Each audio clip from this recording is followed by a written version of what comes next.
শিক্ষক সমাজ আজকে দীর্ঘদিন থেকে বঞ্চিত। ৩ দফা দাবিতে আজ শনিবার থেকে লাগাতার অবস্থান কর্মসূচিতে নামছেন শিক্ষকরা। প্রাথমিক বিদ্যালয়ের সহকারী শিক্ষকরা আজ কেন্দ্রীয় শহীদ মিনারে এই কর্মসূচি পালন করবে। আমাদের একটাই দাবি, জাতীয়করণ।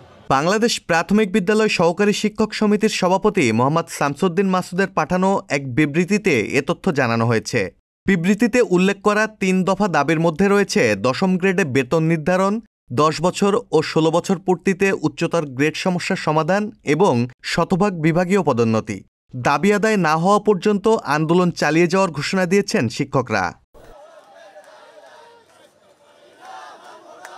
প্রসঙ্গত, দেশে ৬৫,৫৬৭টি সরকারি প্রাথমিক বিদ্যালয়ে বর্তমানে ৩,৮৪,০০০ শিক্ষক কর্মরত আছেন। একজন অষ্টম শ্রেণী ড্রাইভার, তাকেও ১২তম গ্রেডে দেওয়া হয়। ডেস্ক রিপোর্ট, প্রতিদিনের বাংলাদেশ।